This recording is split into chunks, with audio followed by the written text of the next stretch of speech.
स्तोत्रम् अखण्डमण्डलाकारं व्याप्तं येन चराचरं तत्पदं दर्शितं येन तस्मै श्री गुरवे नमः। अज्ञानतिमिरान्धस्य ज्ञानाञ्जनशलाकया चक्षुरुन्मीलितं येन तस्मै श्री गुरवे नमः।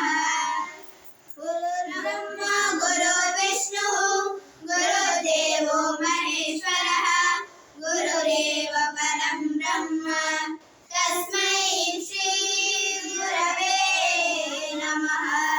स्थावरं जङ्गमं व्याप्तं यत्किञ्चित् सचराचरं तत्पदं दर्शितं येन तस्मै श्री गुरवे नमः। चिन्मयं व्यापि यत्सर्वं त्रैलोक्यं सच्चराचरं तत्पदं दर्शितं येन तस्मै श्री गुरवे नमः। सर्वश्रुतिशिरोरत्न विराजितपदाम्बुजः वेदान्ताम्बुजसूर्यो यः तस्मै श्री गुरवे नमः। चैतन्यशाश्वतशान्तो व्योमातीतो निरञ्जनः बिन्दुनाथकलातीतः तस्मै श्री गुरवे नमः।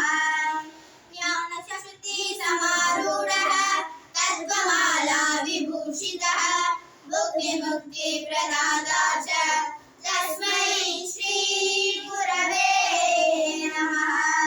अनेकजन्मसम्प्राप्त कर्मबन्धविदाहि मे आत्मज्ञानप्रदानेन तस्मै श्री गुरवे नमः। शोषणं भवसिन्धो च ज्ञापनं सारसम्पदः गुरुर्वादोदकं सम्यक् तस्मै श्री गुरवे नमः। न पुरोरधिकं तत्त्वं न पुरोरधिकं तपः तत्त्वज्ञानं परं नास्ति तस्मै श्री गुरवे नमः। मन्नाथ श्रीजगन्नाथः मद्गुरो श्रीजगद्गुरुः मदात्मा सर्वभूतात्मा तस्मै श्री गुरवे नमः। गुरुणादिरणादिष्ट गुरुः परमदैवतं गुरुः परतरं नास्ति तस्मै श्री गुरवे नमः।